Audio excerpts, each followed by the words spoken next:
அனைவருக்கும் வணக்கம்.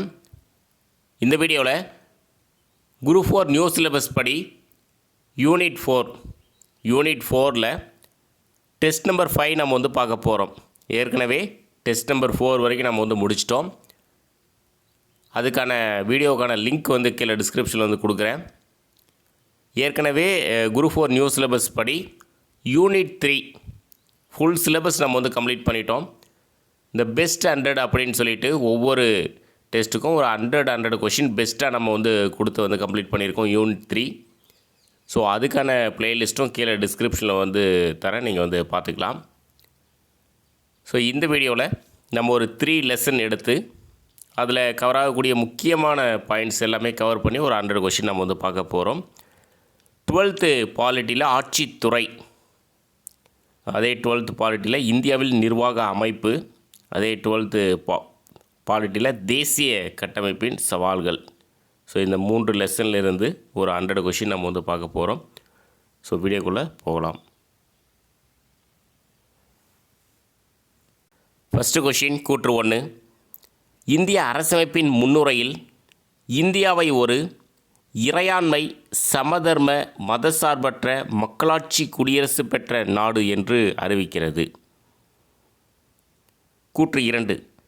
குடியரசுத் தலைவருக்கான தகுதி பற்றி குறிப்பிடும் உறுப்பு 58.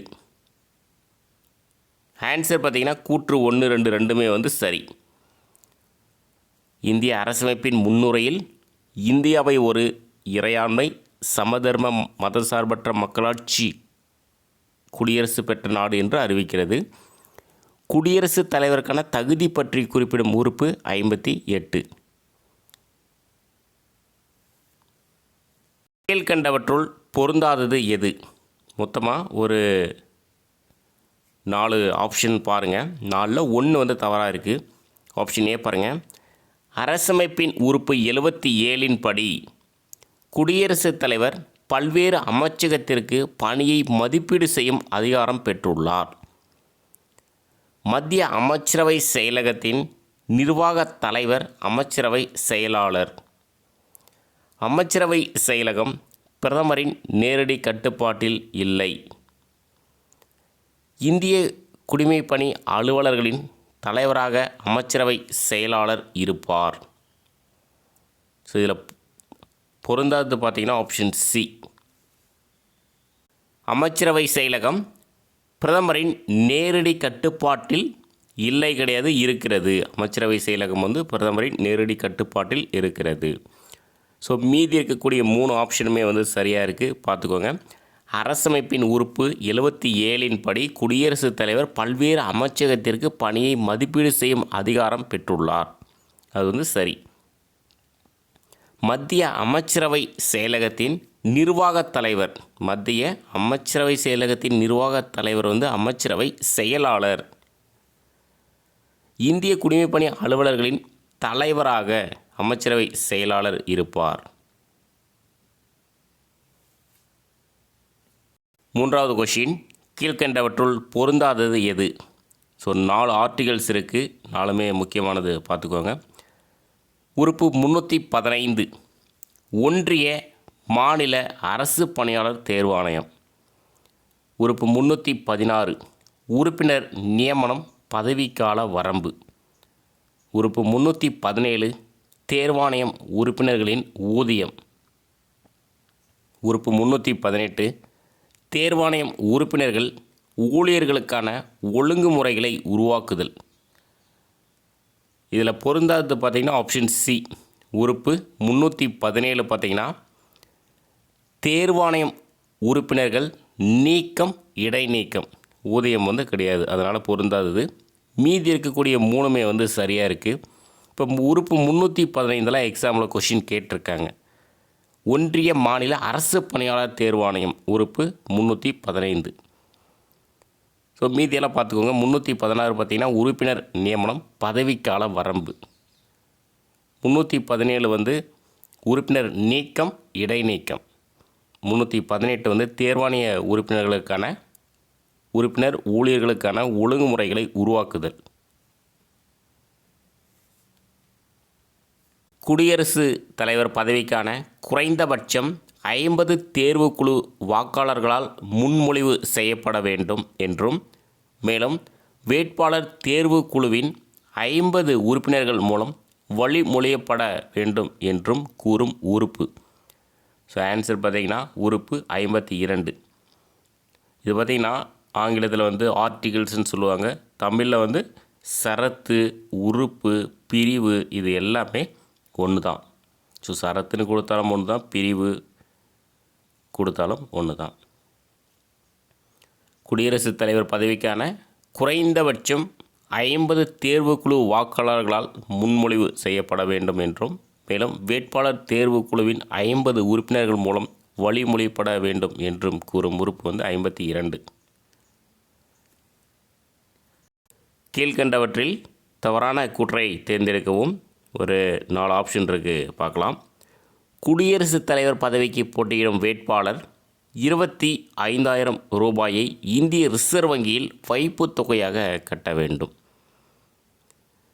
6ல் 1 பங்கு வாக்கு வாங்கினா அந்த பணம் நமக்கு திரும்ப கொடுத்துருவாங்க. இந்தியாவிற்கு ஒரு குடியரசுத் தலைவர் இருக்க வேண்டும் என்று கூறும் உறுப்பு பார்த்திங்கன்னா உறுப்பு 52. இந்திய ஒன்றியத்தின் ஆட்சி அதிகாரத்தை குடியரசுத் தலைவர் நேரடியாகவோ மறைமுகமாகவோ செயல்படுத்த வகை செய்யும் உறுப்பு உறுப்பு 53. குடியரசுத் தலைவரின் பதவி காலத்தை பற்றி குறிப்பிடும் உறுப்பு பார்த்திங்கன்னா உறுப்பு 56. ஸோ இதில் தவறானது பார்த்திங்கன்னா ஆப்ஷன் ஏ.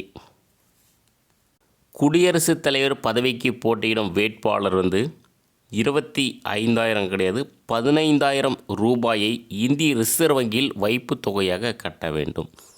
இதில் 6ல் 1 பங்கு வாக்கு வாங்கினா அந்த 15,000 ரூபாய் திரும்ப கொடுத்துருவாங்க. ஸோ மீதி எல்லாமே சரியாக இருக்குது.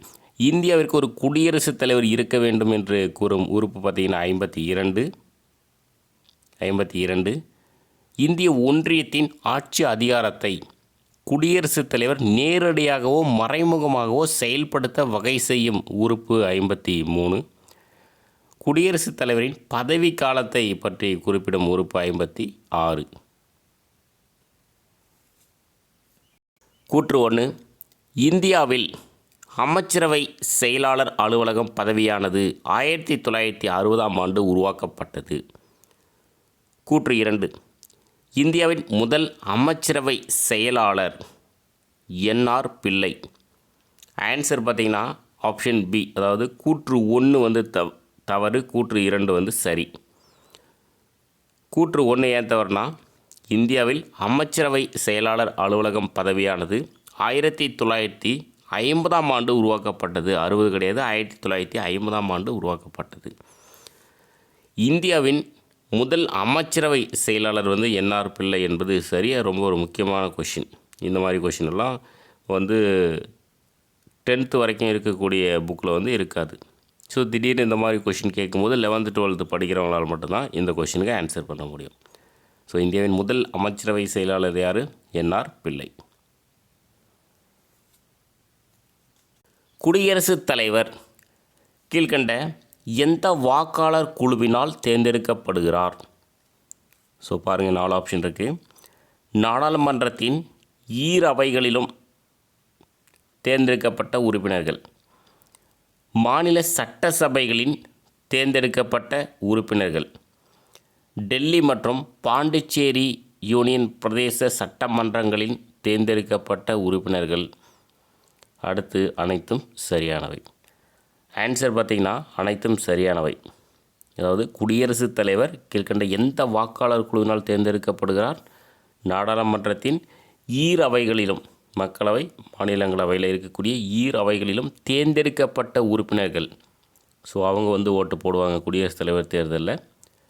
மாநில சட்டசபைகளின் தேர்ந்தெடுக்கப்பட்ட உறுப்பினர்கள் ஓட் பண்ணுவாங்க. அதே மாதிரி டெல்லி மற்றும் பாண்டிச்சேரி யூனியன் பிரதேச சட்டமன்றங்களின் தேர்ந்தெடுக்கப்பட்ட உறுப்பினர்கள் ஓட்டு போடுவாங்க. ஸோ இவங்கெல்லாம் சேர்ந்து தான் குடியரசுத் தலைவர் தேர்தலில் ஓட்டு போட்டு குடியரசுத் தலைவரை தேர்ந்தெடுக்கிறாங்க. கூற்று 1. பிரிட்டன் பிரதமர் கிளமெண்ட் ஆட்லி பொது சபையில் மார்ச் 15, 1947 அன்று உரையாற்றும் போது இந்தியாவின் விடுதலையை அங்கீகரித்தார்? கூற்று 2.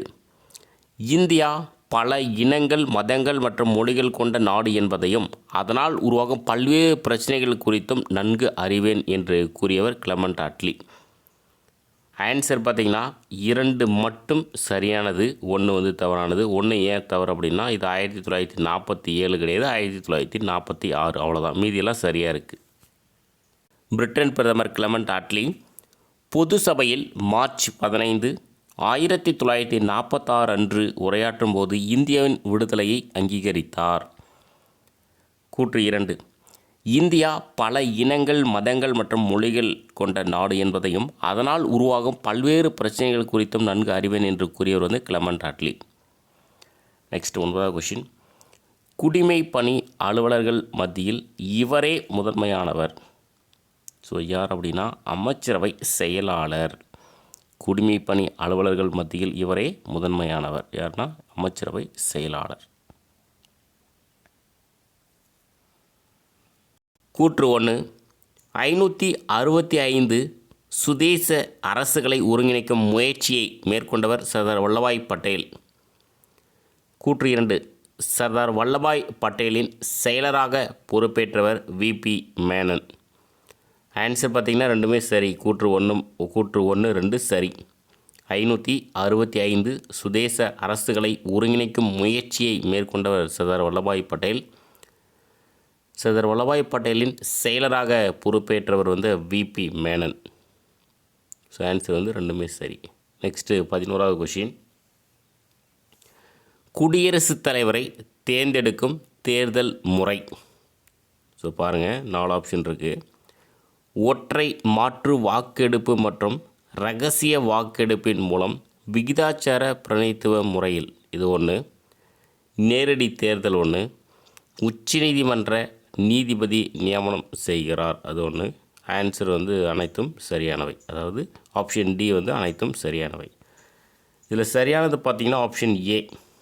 குடியரசுத் தலைவரை தேர்ந்தெடுக்கும் தேர்தல் முறை என்ன அப்படின்னா ஒற்றை மாற்று வாக்கெடுப்பு மற்றும் இரகசிய வாக்கெடுப்பின் மூலம் விகிதாச்சார பிரதிநிதித்துவ முறையில் குடியரசுத் தலைவர் தேர்ந்தெடுக்கப்படுகிறார். Answer option A.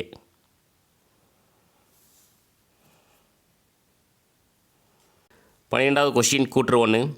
Mountbatten Prabhu Dominion நிலை அழைக்க மறுத்துவிட்டார். கூற்று 2. டொமினியன் என்றால் பிரிட்டிஷ் காமன்வெல்த் கூட்டமைப்பில் தன்னாட்சி அரசாக விளங்கும் நிலையை குறிப்பதாகும். ஸோ இதுக்கான ஆன்சர் பார்த்திங்கன்னா கூற்று 1 மற்றும் 2 சரி. ரெண்டுமே சரி. மவுண்ட்பேட்டன் பிரபு டொமினியன் நிலை அழைக்க மறுத்துவிட்டார். டொமினியன் என்றால் பிரிட்டிஷ் காமன்வெல்த் கூட்டமைப்பில் தன்னாட்சி அரசாக விளங்கும் நிலையை குறிப்பதாகும். நெக்ஸ்ட்டு 13.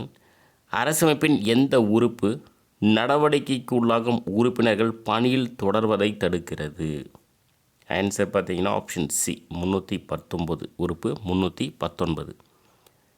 அரசமைப்பின் எந்த உறுப்பு நடவடிக்கைக்குள்ளாகும் உறுப்பினர்கள் பணியில் தொடர்வதை தடுக்கிறது? உறுப்பு 319.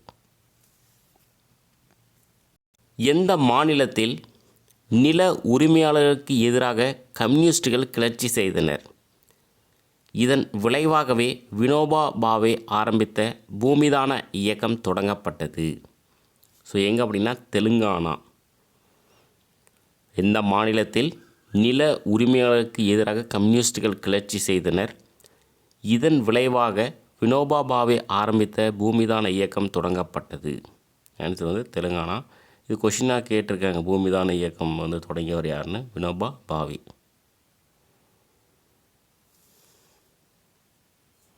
கீழ்கண்டவற்றுள் பொருந்தாதது எது? ஒரு 4 ஆப்ஷன் இருக்குது, பார்க்கலாம். குடியரசுத் தலைவருக்கு பதவி பிரமாணம் செய்து வைப்பவர் உச்சநீதிமன்ற தலைமை நீதிபதி. குடியரசுத் தலைவர் பதவி விலகல் கடிதத்தை துணை குடியரசுத் தலைவரிடம் கொடுப்பார். நாடாளுமன்றத்தால் கண்டன தீர்மானம் நிறைவேற்றுவதன் மூலமும் குற்றம் சாட்டப்படுவதன் மூலமும் குடியரசுத் தலைவரை பதவி நீக்கம் செய்ய முடியும்.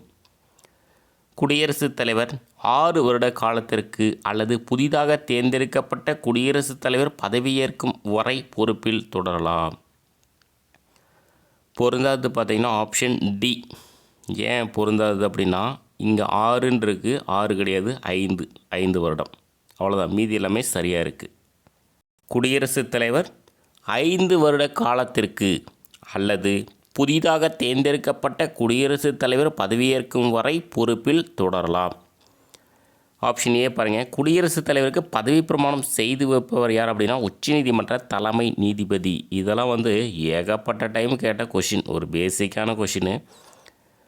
டிஎன்பிஎஸ்சியில் நிறைய டைம் கேட்ட கொஷின். இப்போ 2019, 18 அதுக்கு முந்தின ஆண்டுகள்லாம் இந்த மாதிரி தான் கொஷின் இருக்கும். ஒரே லைன்லேயே கொஷின் இருக்கும். இப்போ குடியரசுத் தலைவருக்கு பதவி பிரமாணம் செய்து வைப்பவர் யார் அப்படின்றது தான் கொஷின், சிங்கிள் லைன் கொஷின். இப்போ தான் வர கொஷின் ஃபார்மேட் ரொம்ப நிறைய மாற்றம் வந்துருச்சு, பெரிய பெரிய கொஷினாக கேட்க ஆரம்பிச்சிட்டாங்க.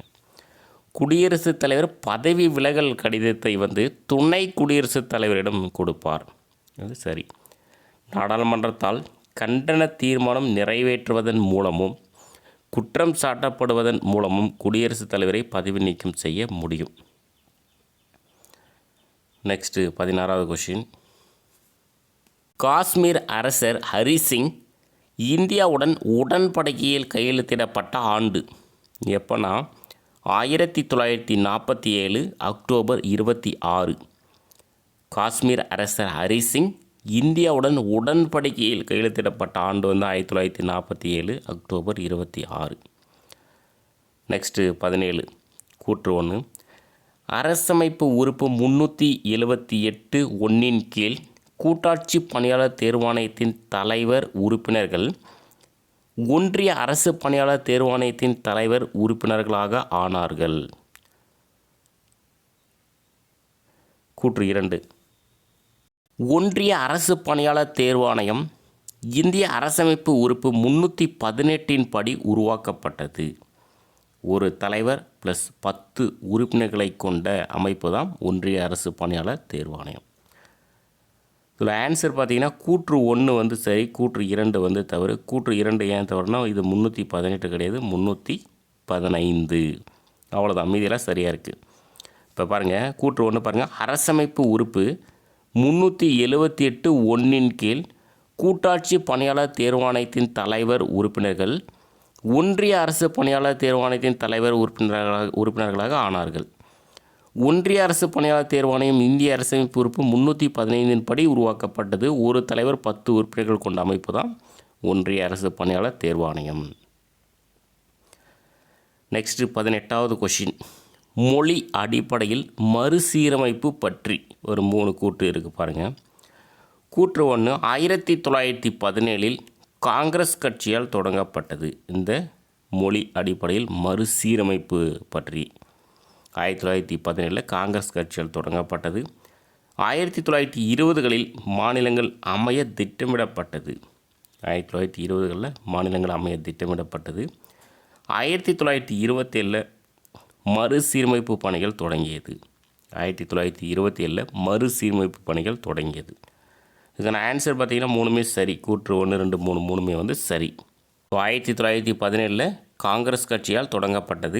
1920களில் மாநிலங்கள் அமைய திட்டமிடப்பட்டது. 1927 மறுசீரமைப்பு பணிகள் தொடங்கியது. இது மொழி அடிப்படையில் மறுசீரமைப்பு. நெக்ஸ்ட்டு 19வது கொஷின். கூற்று 1.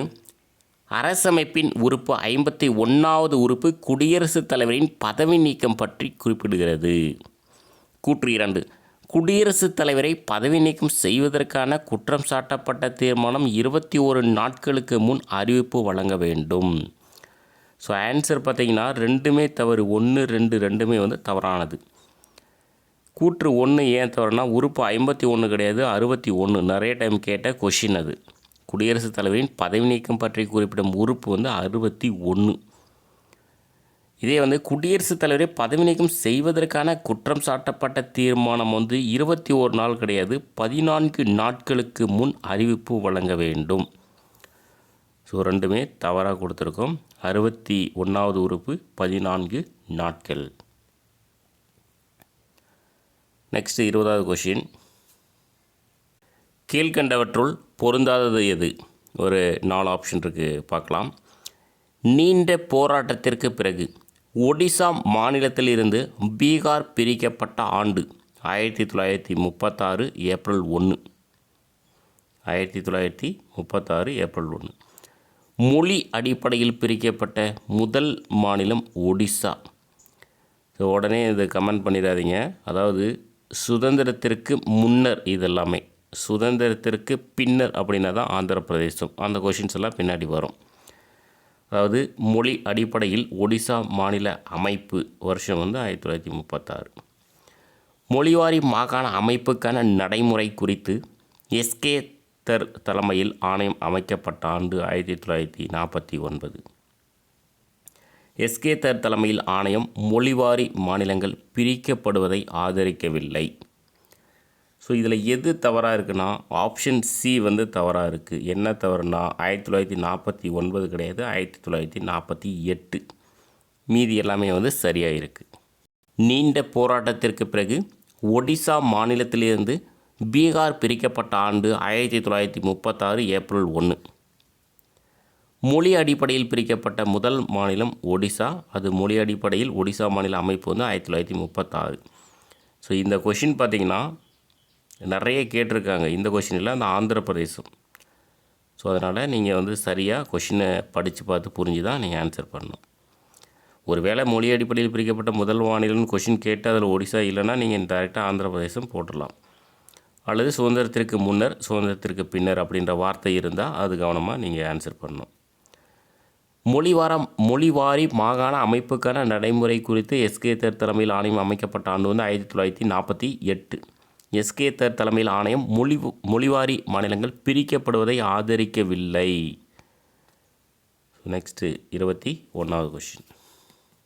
மாநில அரசு பணியாளர் தேர்வாணையத்தின் தலைவர் மற்றும் உறுப்பினர்களின் பதவிக்காலம். ஒரு முக்கியமான கொஷின். ஆன்சர் பார்த்திங்கன்னா 6 ஆண்டுகள் அல்லது 62 வயது வரை.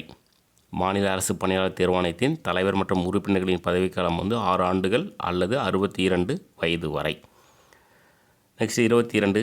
மாநில மறுசீரமைப்பு சட்டத்தின்படி உருவாக்கப்பட்ட 6 யூனியன் பிரதேசங்கள். மாநில மறுசீரமைப்பு சட்டம் 1956. அந்த சட்டத்தின்படி உருவாக்கப்பட்ட 6 யூனியன் பிரதேசங்கள் பாருங்கள். அந்தமான் நிக்கோபார் தீவுகள், டெல்லி, இது ஒரு 2. இமாச்சல் பிரதேசம் 1. லட்சத்தீவு, மினிகாய் தீவு, அமிந்தி தீவுகள் இதெல்லாம் சேர்ந்து 1. மணிப்பூர், திரிபுரா. ஸோ மொத்தமாக 6 யூனியன் பிரதேசங்கள்.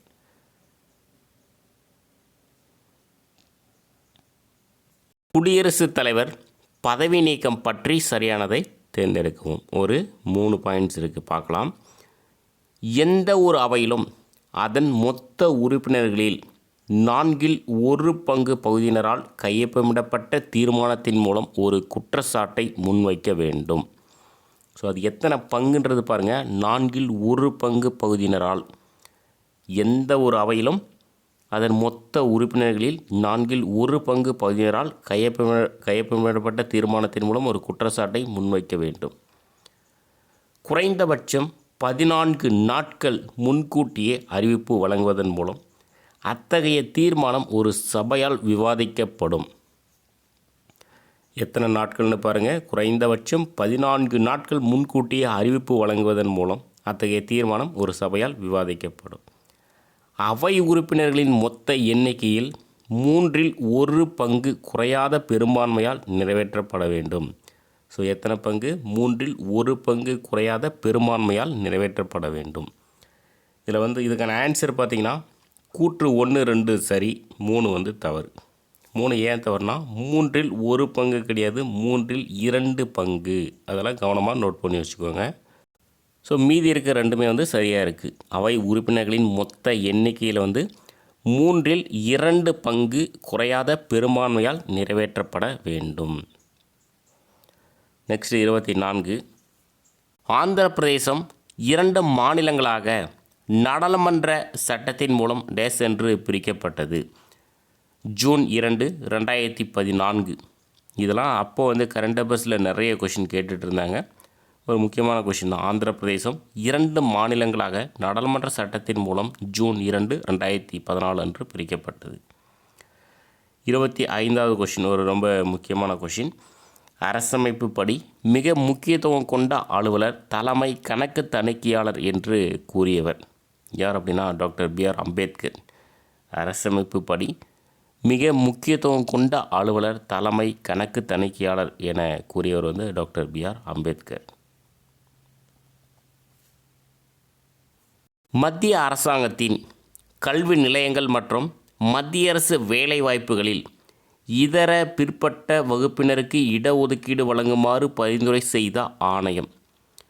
ஆன்சர் பார்த்திங்கன்னா மண்டல் ஆணையம். மண்டல் ஆணையத்தை பற்றி நிறைய டைம் கொஷின் வந்திருக்கு எக்ஸாமில்.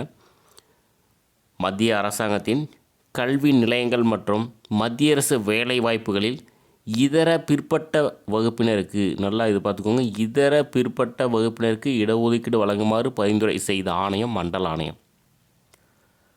நெக்ஸ்ட் 27.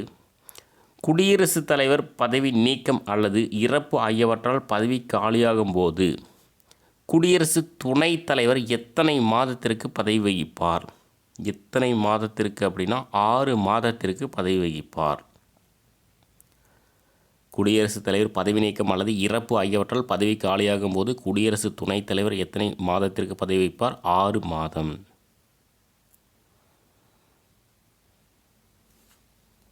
மொழிவாரி மாநில அமைப்பு நடவடிக்கைக்கு பின் தமிழர்களுக்கான தனி மாநிலமாக சென்னை மாநிலம் உருவாக்கப்பட்ட ஆண்டு எப்போனா நவம்பர் 1, 1956. மொழிவாரி மாநில அமைப்பு நடவடிக்கைகளுக்கு பின் தமிழர்களுக்கான தனி மாநிலமாக சென்னை மாநிலம் உருவாக்கப்பட்ட ஆண்டு நவம்பர் 1, 1956. 29 கூற்று 1. முதல் நவீன நிதிநிலை அறிக்கை தாக்கல் செய்யப்பட்ட ஆண்டு 1860. ஒரு முக்கியமான கொஷின். ஸோ அப்போ அந்த நிதி ஆண்டு மே 1 முதல் ஏப்ரல் 30 வரை அப்படின்னு இருந்தது. கூற்று 2. 1866ஆம் ஆண்டில் இங்கிலாந்து அரசின் நடைமுறையை ஒட்டி நிதி ஆண்டு ஏப்ரல் 1 முதல் மார்ச் 31 வரை என மாற்றிக்கொள்ளப்பட்டது. ஸோ இதுக்கான ஆன்சர் பார்த்திங்கன்னா ரெண்டுமே சரி. கூற்று 1 மற்றும் 2 சரி. முதல் நவீன நிதிநிலை அறிக்கை தாக்கல் செய்யப்பட்ட ஆண்டு அப்படின்னு கொஷின் கேட்டாங்கன்னா 1860. அப்போ நிதி ஆண்டு மே 1 முதல் ஏப்ரல் 30 வரை. 1866ஆம் ஆண்டில் இங்கிலாந்து அரசின் நடைமுறையை ஒட்டி நிதி ஆண்டு ஏப்ரல் 1 முதல் மார்ச் 31 வரை என மாற்றிக்கொள்ளப்பட்டது. குடியரசுத் தலைவர் பற்றி கீழ்கண்டவற்றுள் பொருந்தாதது எது? ஸோ பார்க்கலாம். மக்களவை 2 ஆங்கிலோ இந்தியர் நியமனம். மக்களவைக்கு பார்த்திங்கன்னா குடியரசுத் தலைவர் 2 ஆங்கிலோ இந்தியர் உறுப்பினர்கள் நியமனம் செய்கிறார். மாநிலங்களவைக்கு 12 உறுப்பினர்களை நியமனம் செய்கிறார். குடியரசுத் தலைவரின் இல்லம் ராஷ்டிரபதி பவன். முப்படை தலைவர் துணை குடியரசுத் தலைவர். ஸோ தவறானது எதுன்னு கண்டுபிடிச்சிருப்பீங்க. ஆன்சர் பார்த்திங்கன்னா ஆப்ஷன் டி. முப்படை தலைவர் யாருன்னா குடியரசுத் தலைவர் தான், துணை குடியரசுத் தலைவர் கிடையாது. ஸோ மக்களவைக்கு 2 ஆங்கிலோ இந்தியர் உறுப்பினர்களை நியமனம் செய்பவர் குடியரசுத் தலைவர். மாநிலங்களவைக்கு 12 உறுப்பினர்களை நியமனம் செய்பவர் குடியரசுத் தலைவர். குடியரசுத் தலைவருடைய இல்லம் எங்கே இருக்குன்னா ராஷ்டிரபதி பவன். குடியரசுத் தலைவருடைய இல்லம் ராஷ்டிரபதி பவன். முப்படை தலைவர் குடியரசுத் தலைவர். நெக்ஸ்ட்டு 31வது கொஷின். கூற்று 1. 1935ஆம் ஆண்டு சென்னை சட்டமன்ற தேர்தலில் காங்கிரஸ் கட்சி வெற்றி பெற்று ராஜாஜி முதலமைச்சராக பதவியேற்றார். கூற்று 2. ராஜாஜி உருவாக்கிய 2 கொள்கைகள் தீண்டாமை ஒழிப்பு, இந்தி மொழியை தேசிய மொழியாக அறிவிப்பது. இதுக்கான ஆன்சர் பார்த்திங்கன்னா கூற்று 1 தவறு, கூற்று 2 சரி. கூற்று 1 ஏன் தவறுனா 1935 கிடையாது, 1937ஆம் ஆண்டு சென்னை சட்டமன்ற தேர்தலில் காங்கிரஸ் கட்சி வெற்றி பெற்று ராஜாஜி முதலமைச்சராக பதவியேற்றார். ராஜாஜி உருவாக்கிய 2 கொள்கைகள் தீண்டாமை ஒழிப்பு, இந்தி மொழியை தேசிய மொழியாக அறிவிப்பது.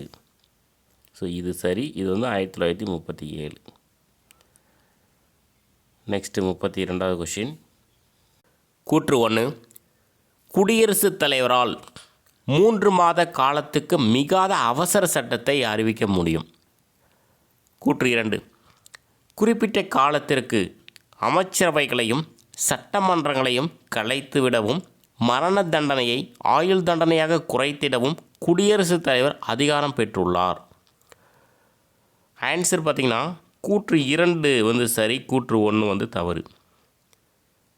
குடியரசுத் தலைவரால் 3 மாதம் கிடையாது, 6 மாத காலத்துக்கு மிகாத அவசர சட்டத்தை அறிவிக்க முடியும்.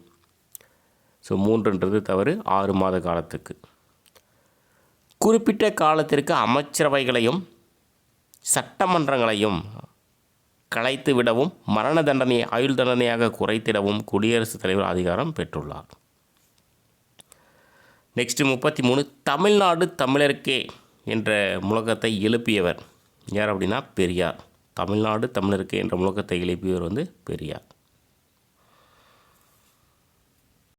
1948 அமைக்கப்பட்ட ஜேவிபி குழுவில் இருந்த உறுப்பினர்கள் ஜவஹர்லால் நேரு, சர்தார் வல்லபாய் பட்டேல், பட்டாபி சீதாராமையா. மேற்கண்ட அனைவரும். ஆன்சர் பார்த்திங்கன்னா மேற்கண்ட அனைவரும். 1948 அமைக்கப்பட்ட ஜேவிபி குழுவில் இருந்த உறுப்பினர்கள் பார்த்திங்கன்னா ஜவஹர்லால் நேரு, சர்தார் வல்லபாய் பட்டேல், பட்டாபி சீதாராமையா. இந்த ஜேவிபி அதிலே மீனிங் இருக்குது. ஜவஹர்லால் நேரு, வல்லபாய் பட்டேல், பட்டாபி சீதாராமையா, அதான் ஜேவிபி. குடியரசுத் தலைவர் இல்லாத போது அவரது பதவியை தற்காலிகமாக வகிப்பவர் யார் அப்படின்னா குடியரசு துணைத் தலைவர், உச்சநீதிமன்ற தலைமை நீதிபதி, உச்சநீதிமன்ற மூத்த நீதிபதி. 3மே சரியானது. ஆன்சர் பார்த்திங்கன்னா அனைத்தும் சரியானது. அதாவது குடியரசுத் தலைவர் இல்லைன்னா அவருடைய பதவியை துணை குடியரசுத் தலைவர் வகிப்பார். ஸோ துணை குடியரசுத் தலைவரும் இல்லை அப்படின்னா உச்சநீதிமன்ற தலைமை நீதிபதி வகிப்பார்.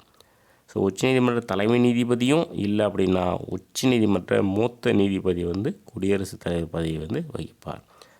ஸோ கொஷின் இப்படி புரிஞ்சுக்கோங்க. இப்படி கொஷின் இந்த ஃபார்மேட்டில் கேட்க மாட்டாங்க. நான் 3மே ஒரே இதில் வர்ற மாதிரி கொடுத்துருக்கேன். ஸோ குடியரசுத் தலைவர் இல்லைன்னா 3 ஆப்ஷன் இருக்குது. யார் யார்? துணை குடியரசுத் தலைவர், இவங்க 2 பேருமே இல்லை. குடியரசுத் தலைவரும் இல்லை, துணை குடியரசுத் தலைவரும் இல்லைன்னா உச்சநீதிமன்ற தலைமை நீதிபதி. ஸோ இவங்க 3 பேருமே இல்லைனா தான் உச்சநீதிமன்ற மூத்த நீதிபதி பதவி வகிப்பார். கீழ்கண்டவற்றுள் பொருந்தாதது எது? பாருங்கள். தென்னிந்தியாவை களமாக கொண்டு ஒரு புதிய அரசியல் நிலை கருத்தினை ராஜாஜி உருவாக்கினார். தட்சிண பிரதேசம் என்பது அதன் பெயர். இது தமிழ்நாடு மற்றும் ஆந்திராவை உள்ளடக்கியதாகும். சி. சுப்பிரமணியம் பக்தவச்சலம் போன்ற தனது சீடர்கள் மூலம் கருத்தினை பரப்பினார். ஸோ இதில் பொருந்தாது எது பார்த்திங்கன்னா ஆப்ஷன் சி. இது இதில் என்ன பொருந்ததுன்னா இது தமிழ்நாடு மற்றும் ஆந்திரா கிடையாது, கேரளாவை உள்ளடக்கியதாகும். ஸோ மீதியெல்லாம் சரியாக இருக்குது. அதாவது தென்னிந்தியாவை களமாக கொண்டு ஒரு புதிய அரசியல் நிலை கருத்தினை ராஜாஜி உருவாக்கினார். தட்சிண பிரதேசம் என்பது அதன் பெயர். இதெல்லாம் சரி. இது தமிழ்நாடு மற்றும் கேரளாவை உள்ளடக்கியதாகும். சி. சுப்பிரமணியம் பக்தவச்சலம் போன்ற தனது சீடர்கள் மூலம் கருத்தினை பரப்பினார். குடியரசுத் தலைவரின் நெருக்கடிக்கால அதிகாரங்கள் எந்த பாகத்தில் குறிப்பிடப்பட்டுள்ளது? ஆன்சர் பார்த்திங்கன்னா 18, பாகம் 18. குடியரசுத் தலைவரின் நெருக்கடிக்கால அதிகாரங்கள் எந்த பாகத்தில் குறிப்பிடப்பட்டுள்ளது? 18. நெக்ஸ்ட்டு, மாநில மறுசீரமைப்பு நடைமுறைப்படுத்திய ஆண்டு. ஸோ எப்போன்னா நவம்பர் 1, 1956. மாநில மறுசீரமைப்பு நடைமுறைப்படுத்திய ஆண்டு நவம்பர் 1, 1956. நாடாளுமன்றத்தின் அவைகளின் கூட்டங்களை கூட்டுவது. நாடாளுமன்றத்தின் அவைகளின் கூட்டங்களை கூட்டுவது, மக்களவையை ஒத்திவைப்பது. மக்களவையை கலைக்கும் அதிகாரம் பெற்றவர். நிறைய டைம் கொஸ்டின் கேட்டிருக்காங்க. குடியரசுத் தலைவர் நாடாளுமன்றத்தின் அவைகளின் கூட்டங்களை கூட்டுவது, மக்களவையை ஒத்திவைப்பது, மக்களவையை கலைக்கும் அதிகாரம் பெற்றவர் குடியரசுத் தலைவர். 40வது கொஷின். மாநில மறுசீரமைப்பு சட்டம் 1956 படி கீழ்கண்ட மாநிலங்களில் எவை மறுசீரமைக்கப்பட்டன? ஸோ ஆன்சர் நம்ம டேரெக்டாக பார்த்தலாம். ஆந்திர பிரதேசம், மேற்கு வங்காளம், மத்திய பிரதேசம், பீகார். மாநில மறுசீரமைப்பு சட்டம் 1956 படி கீழ்கண்ட மாநிலங்களில் எவை மறுசீரமைக்கப்பட்டன? ஆந்திர பிரதேசம், மேற்கு வங்காளம், மத்திய பிரதேசம், பீகார். ஸோ கொடுத்துருக்கக்கூடிய 4 ஆப்ஷனில் தான் நம்ம வந்து பார்க்கணும். அடுத்து 41வது கொஷின் பாருங்கள். வடகிழக்கு மாநில மறுசீரமைப்பு சட்டம் 1971 படி உருவான மாநிலங்கள். நல்லா பார்த்துக்கோங்க. வடகிழக்கு மாநில மறுசீரமைப்பு சட்டம் 1971. ஸோ இதன்படி உருவான மாநிலங்கள் பாருங்கள். மணிப்பூர், திரிபுரா, மேகாலயா, மிசோரம், அருணாச்சல பிரதேசம். இந்த மிசோரம் இங்கே வரக்கூடாது. மணிப்பூர், திரிபுரா, மேகாலயா, அருணாச்சல பிரதேசம், மிசோரம். இது ரெண்டும் பார்த்திங்கன்னா யூனியன் பிரதேசங்கள். ஆன்சர் பார்த்திங்கன்னா அனைத்தும் சரி. ஸோ அப்போ வடகிழக்கு மாநில மறுசீரமைப்பு சட்டம் 1971 உருவான மாநிலங்கள் வந்து மணிப்பூர், திரிபுரா, மேகாலயா. அருணாச்சல பிரதேசமும் மிசோரம் வந்து இரண்டும் யூனியன் பிரதேசங்கள். அது ஆன்சர் பார்த்திங்கன்னா அனைத்தும் சரி. 42வது கொஷின். நிதிக்குழுவை நியமனம் செய்பவர்.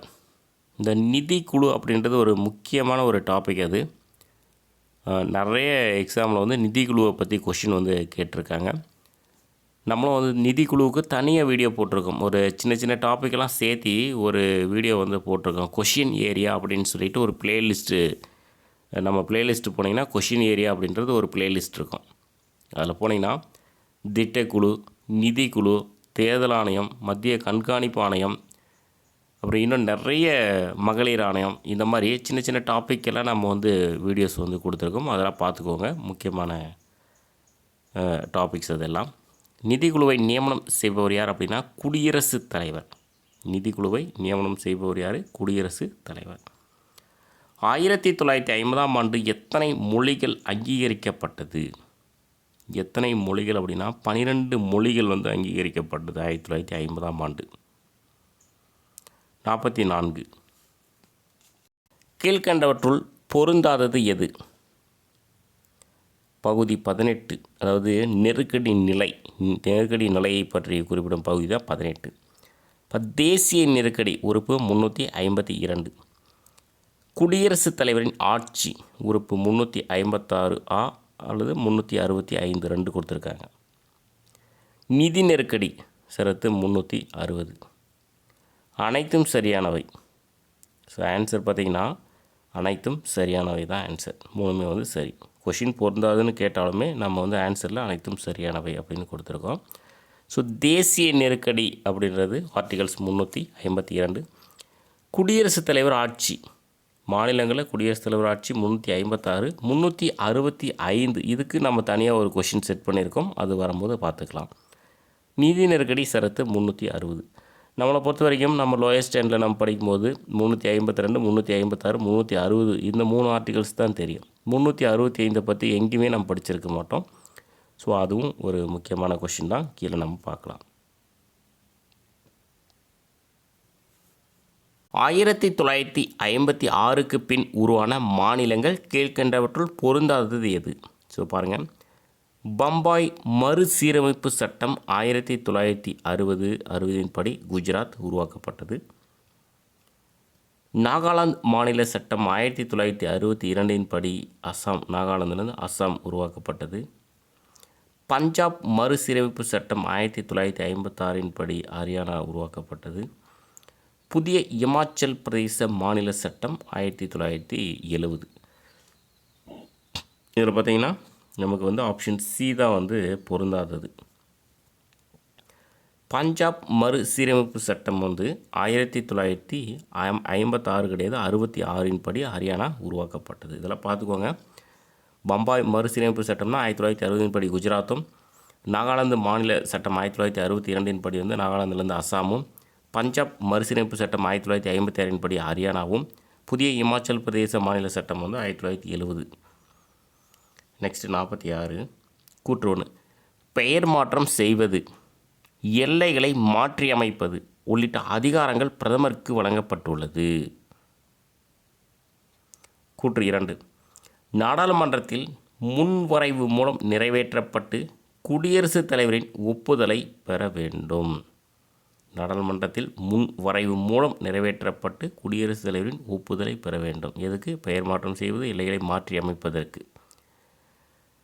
ஸோ ஆன்சர் பார்த்தீங்கன்னா கூற்று 2 வந்து சரி, கூற்று 1 தவறு. கூற்று 1 ஏன் தவறுனா பிரதமர் கிடையாது, குடியரசுத் தலைவர், அவ்வளோதான். பெயர் மாற்றம் செய்வது, எல்லைகளை மாற்றி அமைப்பது உள்ளிட்ட அதிகாரங்கள் குடியரசுத் தலைவருக்கு வழங்கப்பட்டுள்ளது. பிரதமர் கிடையாது, குடியரசுத் தலைவருக்கு. ஸோ குடியரசுத் தலைவருக்கு வழங்கியிருந்தாலும் நாடாளுமன்றத்தில் முன்வரைவு மூலம் நிறைவேற்றப்பட்டு குடியரசுத் தலைவரின் ஒப்புதலை பெற வேண்டும். நெக்ஸ்ட்டு 47 கீழ்கண்டவற்றில் தவறான கூற்றை தேர்ந்தெடுக்கவும். பாருங்கள், சிக்கிம் மாநில சட்டம் 1975, அருணாச்சல பிரதேச சட்டம் மற்றும் மிசோரம் மாநில சட்டம் 1986 படி மிசோரம், அருணாச்சல பிரதேசம் மாநிலங்கள் உருவாக்கம். கோவா மாநில சட்டம் 1987, மறுசீரமைப்பு சட்டம் 2005 படி உருவாக்கப்பட்ட மாநிலங்கள் சத்தீஸ்கர், உத்தரகாண்ட், ஜார்க்கண்ட். பீகார்லேருந்து ஜார்க்கண்ட். ஸோ இதில் வந்து தவறானது எது அப்படின்னு பார்த்தீங்கன்னா ஆப்ஷன் டி. என்ன தவறுனா 2005 கிடையாது, மறுசீரமைப்பு சட்டம் 2005 கிடையாது, 2000. மறுசீரமைப்பு சட்டம் 2000 படி உருவாக்கப்பட்ட மாநிலங்கள் எது? சத்தீஸ்கர், உத்தரகாண்ட், ஜார்க்கண்ட். ஸோ மீதியெல்லாம் சரி. சிக்கிம் மாநில சட்டம்னா 1975, அருணாச்சல பிரதேச சட்டம் மற்றும் மிசோரம் மாநில சட்டம் 1986 படி மிசோரம், அருணாச்சல பிரதேச மாநிலங்கள் வந்து உருவாக்கம். கோவா மாநில சட்டம் 1987, மறுசீரமைப்பு சட்டம் 2000 படி உருவாக்கப்பட்ட மாநிலங்கள் சத்தீஸ்கர், உத்தரகாண்ட், ஜார்க்கண்ட். எப்போது ஒரு மாநிலம் தேசிய அரசின் கட்டளைகளை அல்லாத அரசமைப்பு விதிகளுக்கு இணங்க மறுக்கிறதோ அப்போது குடியரசுத் தலைவரின் ஆட்சியை அம்மாநிலத்தில் புகுத்துவதற்கு எந்த உறுப்பு வழிவகை செய்கிறது? நம்ம ஏற்கனவே முன்னாடி பார்த்துருந்தோம். அதுதான் ஆர்டிகல்ஸ் 365. சின்ன சின்ன இந்த ஸ்பெல்லிங் வந்து மிஸ்டேக் இருக்க சேஞ்ச் பண்ணிக்கலாம். எப்போது ஒரு மாநிலம் தேசிய அரசின் கட்டளைகளை அல்லாத அரசமைப்பு விதிகளுக்கு இணங்க மறுக்கிறதோ அப்போது குடியரசுத் தலைவரின் ஆட்சியை அம்மாநிலத்தில் புகுத்துவதற்கு எந்த ஒரு வழிவகை செய்கிறது? 365. இந்தியாவில் முதல் முறையாக அரசு பணியாளர் தேர்வாணையம் அமைக்கப்பட்ட ஆண்டு. ஒரு முக்கியமான கொஷின். ஆன்சர் பார்த்தீங்கன்னா 1926 அக்டோபர் 1. ஒரு தலைவர் ப்ளஸ் 4 உறுப்பினர்கள் வந்து இருப்பாங்க. அப்போது ஆரம்பிக்கப்பட்ட போது இந்தியாவில் முதல் முறையாக அரசு பணியாளர் தேர்வாணையம் அமைக்கப்பட்ட ஆண்டு 1926 அக்டோபர் 1. 45வது கொஷினில் ஒரு சின்ன சேஞ்ச், அது பார்த்துட்டு வந்துடலாம்.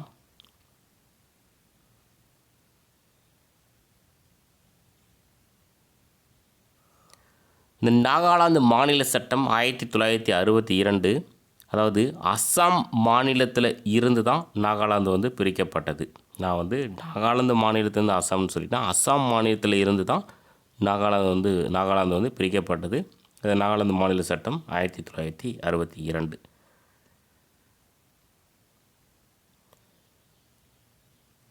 நெக்ஸ்ட் 50வது கொஷின். மாநில மறுசீரமைப்பு சட்டத்தின்படி உருவாக்கப்பட்ட 14 மாநிலங்கள் கீழ்கண்டவற்றுள் பொருந்தாது எது? பாருங்கள், ஆந்திர பிரதேசம், அஸ்ஸாம், பீகார், பம்பாய், ஜம்மு காஷ்மீர், கேரளா, மத்திய பிரதேசம், சென்னை, மைசூர், ஒரிசா, பஞ்சாப், ராஜஸ்தான், உத்தரப்பிரதேசம், மேற்கு வங்காளம், தெலுங்கானா. இதில் பார்த்திங்கன்னா தவறானது பார்த்திங்கன்னா ஆப்ஷன் டி. ஆப்ஷன் டியில் இந்த தெலுங்கானான்றது மட்டும் தவறு. தெலுங்கானா வந்து 2014. ஸோ மீதி எல்லாம் வந்து சரியாக இருக்குது. அந்த 14 மாநிலங்கள் என்னன்றது பாருங்கள். ஆந்திர பிரதேசம், அஸ்ஸாம், பீகார், பம்பாய், இதில் வந்து ஒரு 4 இருக்குது. ஜம்மு காஷ்மீர், கேரளா, மத்திய பிரதேசம், சென்னை, இதில் ஒரு 4. மைசூர், ஒரிசா, பஞ்சாப், ராஜஸ்தான், இதில் ஒரு 4. மொத்தம் 3 12. உத்தரப்பிரதேசம் 13, மேற்கு வங்காளம் 14.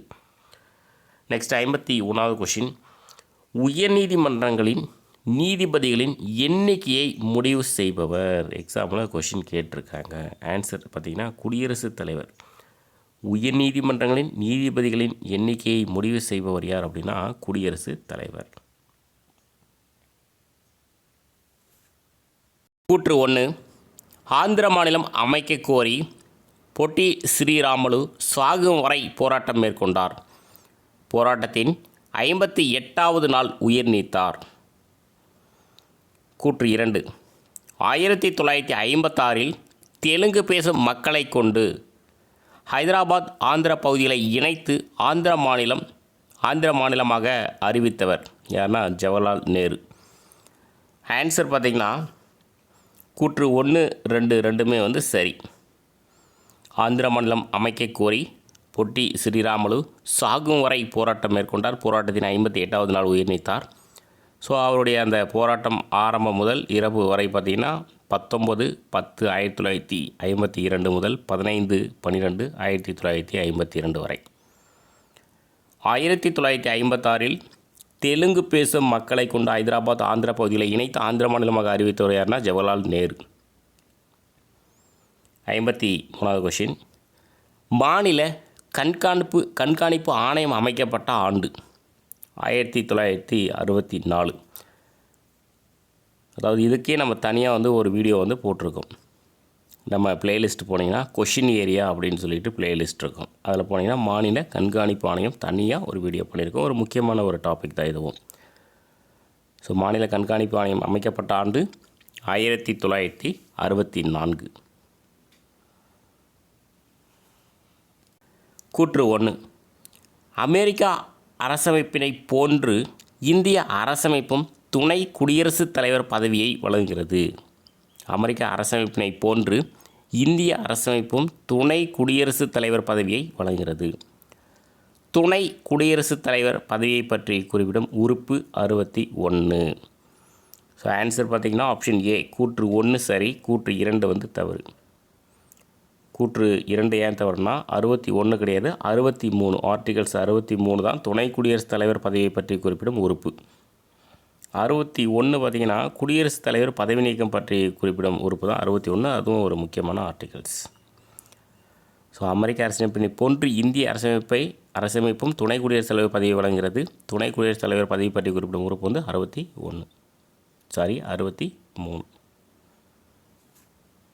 அவற்றில் சரியானதை தேர்ந்தெடுக்கவும். அரசமைப்பு உறுப்பு 148 ஒரு சுயாட்சி அதிகாரம் கொண்ட இந்திய தலைமை கணக்கு தணிக்கையாளர் அலுவலகம் அமைக்க வழிவகை வழங்கியுள்ளது. ஒரு முக்கியமான கொஷின், அதே மாதிரி ஒரு முக்கியமான டாபிக் இந்திய தலைமை கணக்கு தணிக்கையாளர். அது நம்ம தனியாக வீடியோ கொடுத்துருக்கோம். நான் டிஸ்கிரிப்ஷனில் நான் உங்களுக்கு அந்த பிளேலிஸ்ட் கொடுத்துட்றேன். கொஷின் ஏரியான்னு சொல்லிட்டு ஒரு பிளேலிஸ்ட் அதை நான் கொடுக்குறேன். நீங்கள் கட்டாயம் எல்லாருமே போய் அதை பாருங்கள். இந்திய கணக்கு மற்றும் தணிக்கை துறையின் தலைவர் தலைமை கணக்கு தணிக்கையாளர். ஆன்சர் பார்த்திங்கன்னா 1 மற்றும் 2 சரியானது. அரசமைப்பு உறுப்பு 148. இது நிறைய டைம் இந்த கொஷின் கேட்டிருக்காங்க. 148 ஒரு சுயாட்சி அதிகாரம் கொண்ட இந்திய தலைமை கணக்கு தணிக்கையாளர் அலுவலகம் அமைக்க வழிவகை வழங்கியுள்ளது. இந்திய கணக்கு மற்றும் தணிக்கை துறையின் தலைவர் தலைமை கணக்கு தணிக்கையாளர். 60வது கொஷின், 56வது கொஷின். தொடர்ச்சியாக நம்ம வீடியோ பேசும்போது கொஞ்சம் சின்ன தடுமாற்றம் வருது. ஒன்றிய அரசு பணியாளர்களின் வயது வரம்பு. ஒன்றிய அரசு பணியாளர்களின் வயது வரம்பு பார்த்திங்கன்னா 6 ஆண்டுகள் அல்லது 65 வயது வரை. ஒன்றிய அரசு பணியாளர்களின் வயது வரம்பு 6 ஆண்டுகள் அல்லது 65 வயது வரை. 57வது கொஷின். கூற்று 1, தேசம் என்று பொருள்படும் நேஷன் என்ற சொல் கிரேக்க மொழியிலிருந்து வந்ததாகும். கூற்று 2, தேசம் என்பது ஒரு ஆன்மா, அது ஒரு ஆன்மீக கோட்பாடு, அதில் 2 விதமான அம்சங்கள் அடங்கியுள்ளது என்று கூறியவர் யார் அப்படின்னா எர்னஸ்ட் ரெனான். ஆன்சர் பார்த்திங்கன்னா கூற்று 2 சரி, கூற்று 1 தவறு. தேசம் என்று பொருள்படும் நேஷன் என்ற சொல் கிரேக்கம் கிடையாது, லத்தீன் மொழியிலிருந்து வந்ததாகும். தேசம் என்று பொருள்படும் நேசன் என்ற சொல் வந்து லத்தீன் மொழியிலிருந்து வந்ததாகும். தேசம் என்பது ஒரு ஆன்மா, அது ஒரு ஆன்மீக கோட்பாடு, அதில் 2 விதமான அம்சங்கள் அடங்கியுள்ளது என்று கூறியவர் வந்து எர்னஸ்ட் ரெனான். கீழ்கண்டவற்றுள் பொருந்தாதது எது? மொத்தமாக ஒரு 4 ஆப்ஷன் இருக்குது, பார்க்கலாம். மாநிலங்களவையின் அலுவல் வழி தலைவர் குடியரசு துணைத் தலைவர். மாநிலங்களவையின் அலுவல் வழி தலைவர் குடியரசு துணைத் தலைவர். உறுப்பு 64 படி குடியரசு துணைத் தலைவர் மாநிலங்களவை அலுவல் வழி தலைவராக செயல்படுகிறார். உறுப்பு 64 படி குடியரசு துணைத் தலைவர் மாநிலங்களவை அலுவல் வழி தலைவராக செயல்படுகிறார். குடியரசு துணைத் தலைவர் பற்றிய உறுப்புகள் உறுப்பு 63 to 70. மக்களவையின் தலைவர் என்ற நிலையில் மட்டுமே துணை குடியரசுத் தலைவர் ஊதியம் பெறுகிறார். ஸோ பொருந்தாதது எதுன்னா ஆப்ஷன் டி வந்து பொருந்தாதது. என்ன தவறாக இருக்குன்னா மக்களவை கிடையாது, மாநிலங்களவையின் தலைவர் என்ற நிலையில் மட்டுமே துணை குடியரசுத் தலைவர் ஊதியம் பெறுகிறார். மீது எல்லாமே சரியாக இருக்குது. நாலுமே 4 முக்கியமான கொஷின். இதில் மாநிலங்களவையின் அலுவல் வழி தலைவர் யாருன்னு கேட்டால் குடியரசு துணைத் தலைவர். ஸோ உறுப்பு 64 படி தான் குடியரசு துணைத் தலைவர் மாநிலங்களவை அலுவல் வழி தலைவராக செயல்படுகிறார். குடியரசு துணைத் தலைவர் பற்றிய உறுப்புகள் வந்து 63 to 70. மக்களவை வந்து கிடையாது, மாநிலங்களவையின் தலைவர் என்ற நிலையில் மட்டுமே துணை குடியரசுத் தலைவர் ஊதியம் பெறுகிறார். நெக்ஸ்ட் 59. 1939 ஆண்டு திராவிட நாடு மாநாட்டினை நடத்தி திராவிட நாடு கோரிக்கையை முன்வைத்தவர் யார் அப்படின்னா பெரியார். 1939 ஆண்டு திராவிட நாடு மாநாட்டினை நடத்தி திராவிட நாடு கோரிக்கையை முன்வைத்தவர் வந்து பெரியார்.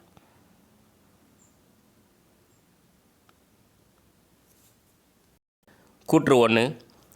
ஒன்றிய தலைமை செயலகம் என்பது இந்தியாவிற்கான கொள்கைகளை உருவாக்கும் முக்கிய அமைப்பாகும். கூற்று 2. மத்திய தலைமை செயலகம் என்பது பல அமைச்சகங்களையும் துறைகளையும் உள்ளடக்கியதாகும்.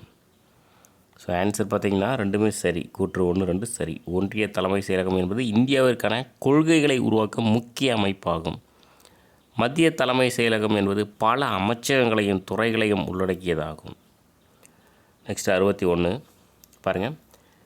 பிரதமர் என்பவர் சமமானவர்களில், அதாவது அமைச்சர்களில் முதன்மையானவர். அத்துடன் காபினட் அமைப்பின் அடிப்படை தூணாகவும் உள்ளார். அப்பதவியும் பொறுப்பும் அப்பதவி இருக்கும் வரையிலும் ஒப்பிட முடியாத ஒன்றாகவும் தனி சிறப்புமிக்க அதிகார மையமாகவும் விளங்குகிறது என்று கூறியவர் யார் அப்படின்னா மார்லே பிரபு. பிரதமர் என்பவர் சமமானவர்களில் முதன்மையானவர், அதாவது அமைச்சர்களில் முதன்மையானவர். அத்துடன் கேபினட் அமைப்பின் அடிப்படை தூணாகவும் உள்ளார். அப்பதவியும் பொறுப்பும் அப்பதவி இருக்கும் வரையிலும் ஒப்பிட முடியாத ஒன்றாகவும் தனி சிறப்புமிக்க அதிகாரமயமாகவும் விளங்குகிறது என்று கூறியவர் வந்து மார்லே பிரபு. டேசாம் ஆண்டு ஈவே ராமசாமி நீதி கட்சியினை திராவிடர் கழகம் என பெயர் மாற்றம் செய்யும் தீர்மானத்தை சேலத்தில் நடைபெற்ற மாநாட்டில் நிறைவேற்றினார். ஆன்சர் பார்த்திங்கன்னா 1944. நிறைய டைம் இந்த கொஷின் வந்து கேட்டிருக்காங்க. சேலம் மாநாடு 1944 ஆண்டு ஈவே ராமசாமி நீதி கட்சியினை திராவிடர் கழகம் என பெயர் மாற்றம் செய்யும் தீர்மானத்தை சேலத்தில் நடைபெற்ற மாநாட்டில் நிறைவேற்றினார். 63வது கொஷின். ஒரு சின்ன கன்ஃபியூஷன் வந்து இந்த கொஷினில் வந்து இருக்குது. 1977 ஆண்டு வரை பிரதமர் அலுவலகம் பிரதமரின் செயலகம் என்று அழைக்கப்பட்டது. பின்னர் டேஸ் காலத்தில் பிரதமர் அலுவலகம் என்று மாற்றப்பட்டது. ஸோ யாருடைய காலத்தில்னா மொரார்ஜி தேசாய். இது 1977 ஸ்கூல் புக்கில் கொடுத்துருக்காங்க, 1997 கொடுத்துருக்காங்க. ரெண்டுமே 2 விதமான கொஷின் வந்து வருது. ஒரு சில ஸ்டூடெண்ட்ஸ் வந்து கன்ஃபியூஸ் ஆகி சார் 1997 கூகுளில் அடித்து பார்த்தாலும் இந்த 1977 சரின்னு தான் வருது. 1997 வர்ற மாதிரி ஒரு கொஷின் வந்து நம்ம வச்சுருக்கோம். அது வரும்போதும் நம்ம வந்து பார்க்கலாம். ஸ்கூல் புக்கில் இருக்கிறத நம்ம வந்து கொடுக்குறோம். ஸோ ஒன்ஸ் பார்த்துடலாம். 1977 1977ஆம் ஆண்டு வரை பிரதமர் அலுவலகம் பிரதமரின் செயலகம் என்று அழைக்கப்பட்டது. பின்னர் டேஸ் காலத்தில் பிரதமர் அலுவலகம் என்று மாற்றப்பட்டது. யாருடைய காலம்னா மொரார்ஜி தேசாய். அவர் பிரதமராக இருந்தது 1977 டு 1979. ஸோ அப்போ 1977ன்றது அது இந்த கொஷினுக்கு வந்து அது சரியாக தான் இருக்குது. இந்திய அரசமைப்பின் பகுதி 5இல் உள்ள டேஸ் முதல் டேஸ் வரையிலான உறுப்புகள் ஒன்றிய ஆட்சித்துறையை பற்றி கூறுகின்றன. ஸோ இதிலேருந்து எது வரைக்கும்னா 52லேருந்து 78 வரையிலான உறுப்புகள். இந்திய அரசமைப்பின் பகுதி 5இல் உள்ள 52 முதல் 78 வரையிலான உறுப்புகள் ஒன்றிய ஆட்சித்துறையை பற்றி கூறுகின்றன.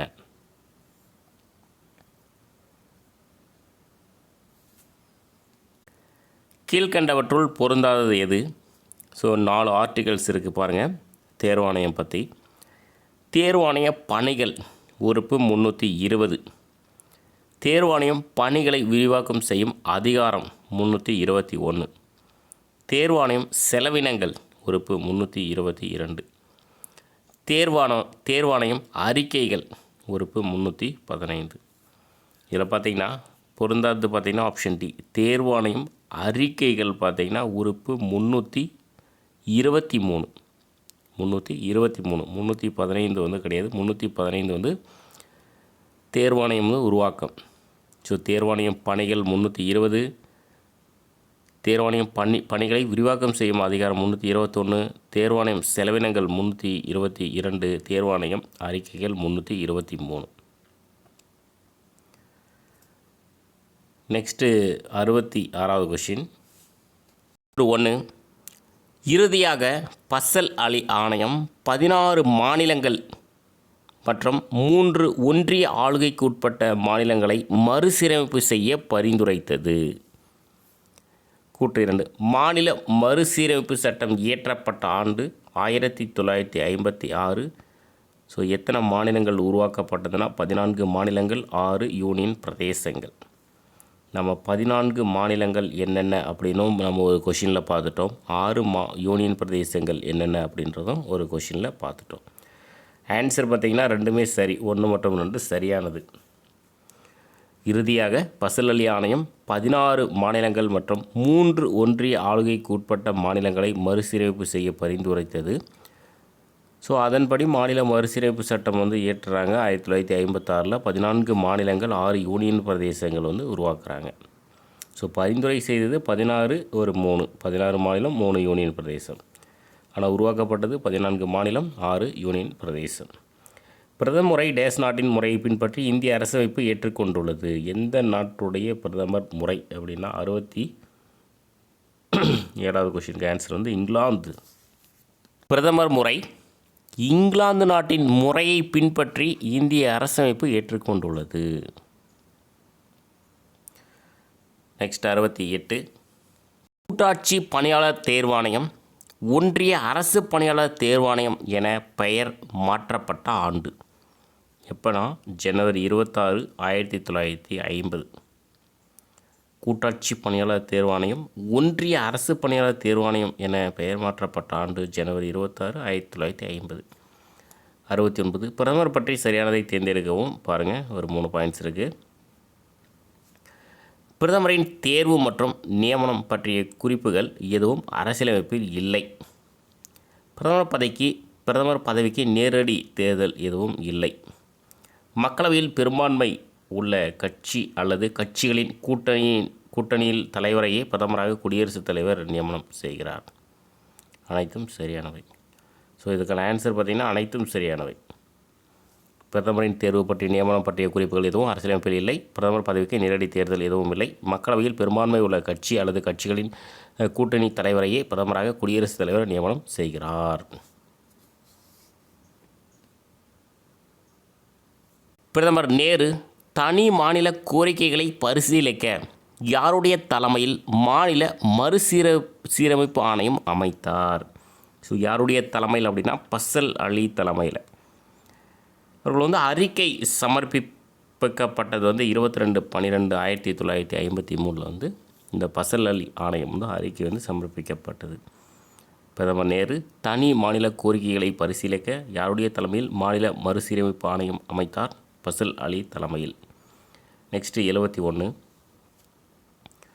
அரசமைப்பு உறுப்பு டேஸ் நாடாளுமன்ற இரு அவைகள், மாநில சட்டமன்றங்கள், குடியரசுத் தலைவர், துணை குடியரசுத் தலைவர் தேர்தல்களை கண்காணித்தல், வழிகாட்டுதல், கட்டுப்படுத்தல் ஆகிய அதிகாரங்களை தேர்தல் ஆணையத்துக்கு முழுமையாக வழங்குகிறது.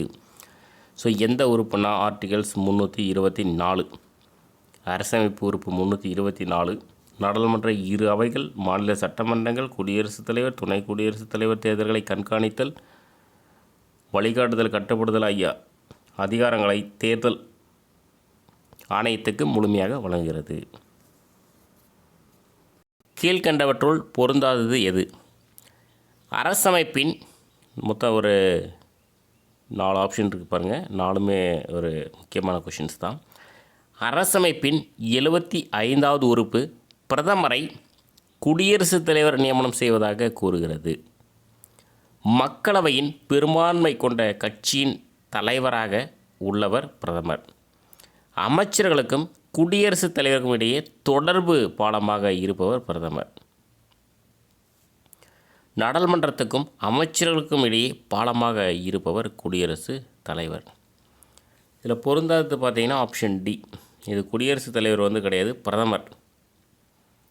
அதாவது நாடாளுமன்றத்துக்கும் அமைச்சர்களுக்கும் இடையே பாலமாக இருப்பவர் யார் அப்படின்னா பிரதமர். மீதி 3மே சரியாக இருக்குது. அரசமைப்பின் 75வது உறுப்பு பிரதமரை குடியரசுத் தலைவர் நியமனம் செய்வதாக கூறுகிறது. மக்களவையின் பெரும்பான்மை கொண்ட கட்சியின் தலைவராக உள்ளவர் யாருன்னா பிரதமர். அமைச்சர்களுக்கும் குடியரசுத் தலைவருக்கும் இடையே தொடர்பு பாலமாக இருப்பவர் பிரதமர். நாடாளுமன்றத்துக்கும் அமைச்சர்களுக்கும் இடையே பாலமாக இருப்பவர் பிரதமர். மாநில அரசு பணியாளர் தேர்வாணையத்தின் தலைவர் மற்றும் உறுப்பினர்களை பதவி நீக்கும் அதிகாரம் பெற்றவர். நீக்கும் அதிகாரம் பெற்றவர் குடியரசுத் தலைவர். நியமனம் அதிகாரம் பெற்றவர் ஆளுநர். மாநில அரசு பணியாளர் தேர்வாணையத்தின் தலைவர் மற்றும் உறுப்பினர்களை பதவி நீக்கும் அதிகாரம் பெற்றவர் யார்? குடியரசுத் தலைவர். நியமனம் அதிகாரம் ஆளுநர். நெக்ஸ்ட்டு 74. கீழ்கண்டவற்றில் தவறான கூற்றை தேர்ந்தெடுக்கவும். பாருங்கள், 4 ஆப்ஷன் இருக்குது. பிரதமரின் பொறுப்புகளை நிறைவேற்றும் பொருட்டு அவருக்கு உதவியாக பிரதமர் அலுவலகம் உள்ளது. PMO, prime minister office. பிரதமர் அலுவலகத்திற்கு இந்திய அரசின் துறைகளில் ஒன்று என்ற தகுதி உள்ளது. பிரதமர் அலுவலகம் 1946 உருவாக்கப்பட்டது. 1997 வரை பிரதமரின் செயலகம் என்றே அழைக்கப்பட்டு வந்தது. இதுவும் ஸ்கூல் புக்கில் தான் இருக்குது. நமக்கு முன்னாடி என்ன கொடுத்துருக்காங்க, 1977 மொரார்ஜி தேசாய் காலத்தில் மாற்றப்பட்டதாக சொல்லியிருக்காங்க. அந்த பெயர் மாற்றப்பட்டதாக சொல்லியிருக்காங்க. ஆனால் இதில் 1997 கொடுத்துருக்காங்க. இது என்னன்றது ஸோ நீங்கள் டிசைட் பண்ணிக்கோங்க. கூகுளில் அடித்தாலும் 1977 அது சரியாக வருது. ஸோ இதில் தவறானது எது அப்படின்னா, பிரதமர் அலுவலகம் 1946 உருவாக்கலாம், 1947 உருவாக்கப்பட்டது. ஸோ மீதி எல்லாமே சரியாக இருக்குது. இந்த 1977 ஸோ அது என்ன மாற்றிருக்காங்கன்னா, பிரதமர் அலுவலகம் அப்படின்றது 1977 வரை பிரதமர் அலுவலகம் அப்படின்னு இருந்திருக்கு. மொரார்ஜி தேசாய் அவருடைய அந்த 1977 அப்புறம் தான் பார்த்திங்கன்னா பிரதமர் செயலகம் அப்படின்றது பெயர் மாற்றம் பண்ணியிருக்காங்க. ஸோ இதில் என்ன சொல்லியிருக்காங்க, 1997 வரை இது பிரதமரின் செயலகம் என்றே அழைக்கப்பட்டு வந்தது. அதுக்கப்புறம் என்ன பெயர் மாற்றம் செஞ்சாங்கன்னு தெரியல 1997 பிறகு. ஸோ அது நீங்கள் கிளியர் பண்ணிக்கோங்க. அது முடிஞ்ச சர்ச் பண்ணி அது என்ன வருதுன்றது கமெண்டில் போடுங்க. கூற்று 1. மாநில அரசு பணியாளராக நியமனம் செய்ய மத்திய மாநில அரசுகளின் நிர்வாகத்தில் 15 ஆண்டுகள் பணியாற்றியிருக்க வேண்டும். கூற்று 2. தலைவர் மற்றும் உறுப்பினர்களின் பணிநிலைகள் குறித்து ஆளுநரை வரையறை செய்து கொள்ள அனுமதி வழங்குகிறது. ஆன்சர் பார்த்திங்கன்னா கூற்று 2 சரி, கூற்று 1 தவறு. கூற்று 1 ஏன் தவறுனா 15 ஆண்டுகள் கிடையாது, 10 ஆண்டுகள். மாநில அரசு பணியாளராக நியமனம் செய்ய மத்திய மாநில அரசுகளின் நிர்வாகத்தில் 10 ஆண்டுகள் பணியாற்றியிருக்க வேண்டும். தலைவர் மற்றும் உறுப்பினர்களின் பணிநிலைகள் குறித்து ஆளுநரை வரையறை செய்து கொள்ள அனுமதி வழங்குகிறது. கூற்று 1. அரசமைப்பு 75வது உறுப்பின்படி குடியரசுத் தலைவருக்கு உதவவும் ஆலோசனை வழங்கவும் பிரதம அமைச்சரை தலைவராக கொண்ட அமைச்சர்கள் குழு இருக்கும். கூற்று 2. அரசமைப்பு 74வது உறுப்பின்படி குடியரசுத் தலைவரால் பிரதமர் நியமிக்கப்படுகிறார். இதுக்கான ஆன்சர் பார்த்திங்கன்னா கூற்று 1, 2 ரெண்டுமே தவறு.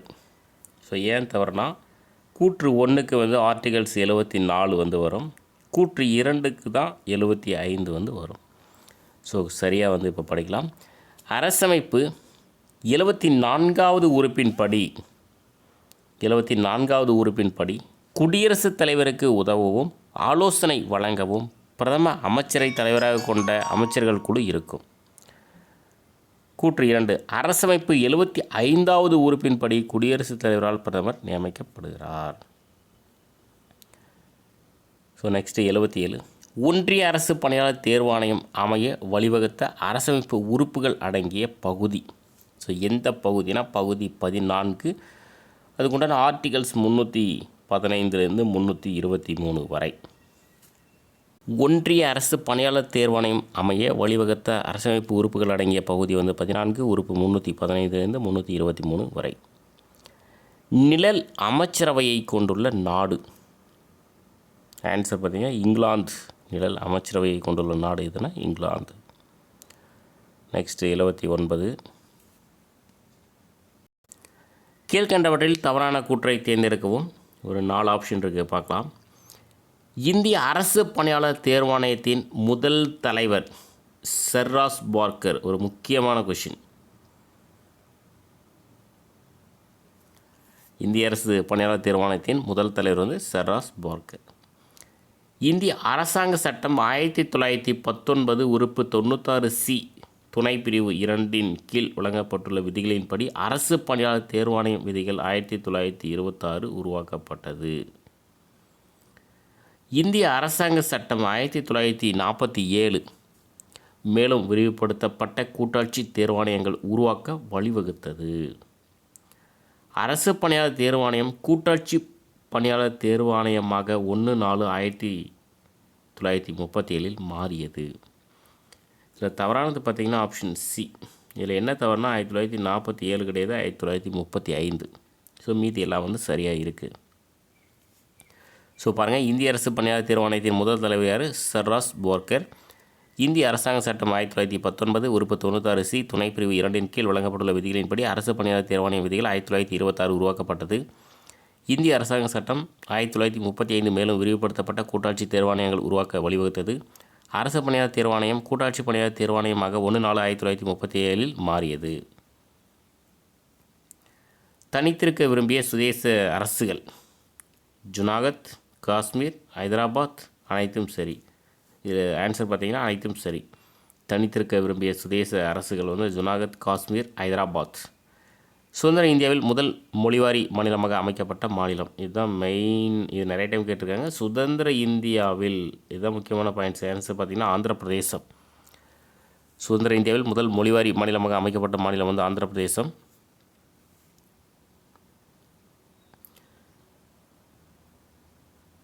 சுதந்திரத்துக்கு முன்னர் அப்படின்னா ஒடிசா 1936.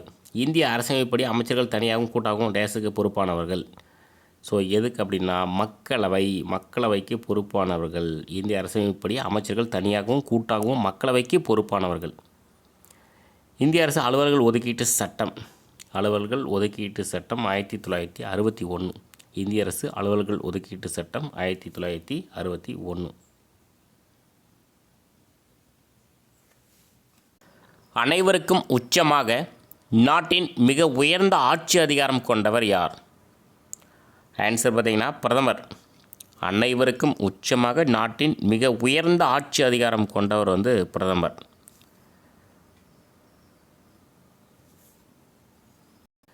கீழ்கண்டவற்றில் தவறான கூற்றை தேர்ந்தெடுக்கவும். ஒரு 4 ஆப்ஷன் இருக்குது, பார்க்கலாம். அனைத்து இந்திய பணிகள் சட்டம் 1951 மூலம் அனைத்து இந்திய பணிகளுக்கான நியமன விதிமுறைகள் மற்றும் பணி நிலைமை குறித்து மத்திய அரசு விதிமுறைகளை உருவாக்கும். சர்தார் பட்டேல் தேசிய காவல் பயிற்சி நிலையம் அமைந்துள்ள இடம் ஹைதராபாத். இந்திய காவல் பணி உள்துறை அமைச்சகத்தின் கீழ் மேற்பார்வையிடப்படுகிறது. அதாவது சுதந்திர காலகட்டத்திற்கு முன்பே தோன்றியது இந்திய காவல் பணி. விடுதலைக்கு பின்னர் உருவாக்கப்பட்ட ஒரே அனைத்து இந்திய பணி இந்திய காவல் பணி. ஸோ தவறானது பார்த்தீங்கன்னா ஆப்ஷன் டி. விடுதலைக்கு பின்னர் உருவாக்கப்பட்ட ஒரே அனைத்திந்திய பணி எது அப்படின்னா அது இந்திய வனப்பணி. இந்திய காவல் பணி கிடையாது, இந்திய வனப்பணி. ஸோ மீதி மூணுமே சரியாக இருக்குது. அனைத்திந்திய பணிகள் சட்டம் 1951 மூலம் அனைத்திந்திய பணிகளுக்கான நியமன விதிமுறைகள் மற்றும் பணி நிலைமை குறித்து மத்திய அரசு விதிமுறைகளை உருவாக்கும். சர்தார் பட்டேல் தேசிய காவல் பயிற்சி நிலையம் அமைந்துள்ள இடம் ஹைதராபாத். இந்திய காவல் பணி உள்துறை அமைச்சகத்தின் கீழ் மேற்பார்வையிடப்படுகிறது. சுதந்திர காலகட்டத்திற்கு முன்பே தோன்றியது இந்திய காவல் பணி. விடுதலைக்கு பின்னர் உருவாக்கப்பட்ட ஒரே அனைத்து இந்திய பணி எதுனா இந்திய வனப்பணி, அதாவது ஐஎஃப்எஸ். மாநில அரசு பணியாளர் தேர்வாணையம் தலைவர் மற்றும் உறுப்பினர்களை நியமிப்பவர் யார் அப்படின்னா ஆளுநர். பதவி நீக்கும் அதிகாரம் ஆளுநருக்கு கிடையாது, குடியரசுத் தலைவருக்கு தான் இருக்குது. ஸோ மாநில அரசு பணியாளர் தேர்வாணையம் தலைவர் மற்றும் உறுப்பினர்களை நியமிப்பவர் யார் அப்படின்னா ஆளுநர். கூற்று 1. இந்திய வனப்பணி நாடாளுமன்ற சட்டம் 1963 கீழ் நடைமுறைக்கு வந்தது. இந்திய வனப்பணி நாடாளுமன்ற சட்டம் 1963 கீழ் நடைமுறைக்கு வந்தது. கூற்று 2. இந்திய வனத்துறை பயிற்சி மையம் அமைந்துள்ள இடம் டேராடூன். இந்திய வனத்துறை பயிற்சி மையம் அமைந்துள்ள இடம் டேராடூன். ஆன்சர் பார்த்தீங்கன்னா கூற்று 1, 2 ரெண்டுமே சரி.